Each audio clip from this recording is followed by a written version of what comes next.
Wel, Gavin Ingram wedi dod nôl I fewn. Gyda Dean Byrne Lafont.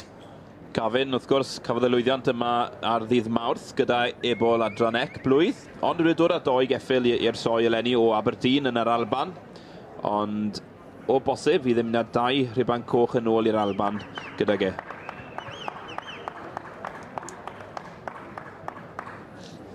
Un 5-9-3 yn yr ail safle. Mrs Elizabeth Mansfield Parnell, a Rotherwood Fancy That. Wrth gwrs, bryd fel y Rotherwood wedi cael dipyn o lwyddiant yn yr adran yma yn y gorffennol.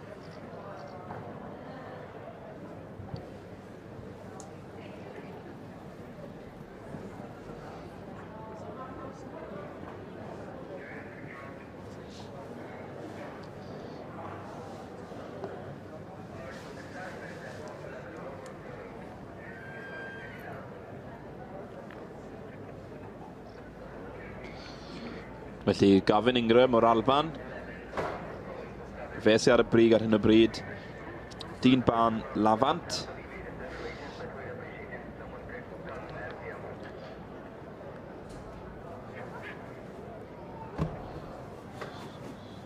Felly'r ceffyl yma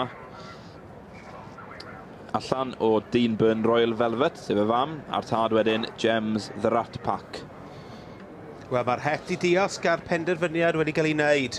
Gavin Ingram sydd yn mynd ar wobr gyntaf yma ar y dosbarth rhanfyd Cymreig.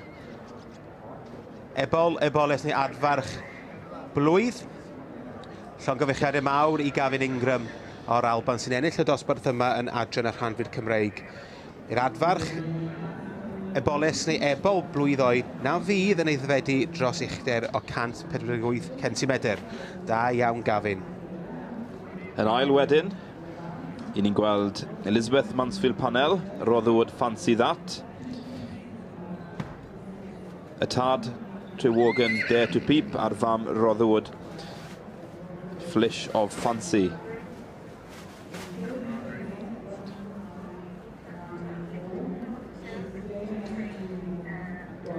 A dwi'n meddwl mae Mr Charlesworth yw'r gŵr yma yn arddangos. Moorhall Fairy Tale. Yn wir, eiddo Newham a Godden. Y tad Stanley Grange Cockshire a'r fam wedyn Moorhall Tinkerbell. Felly dyna'r 3 sydd ar y brig yn dosbarth cyntaf y rhanfyd Cymreig. Sef y ceffylau blwydd, heb fod yn fwy na 148 centimetr wedi eiddfedu.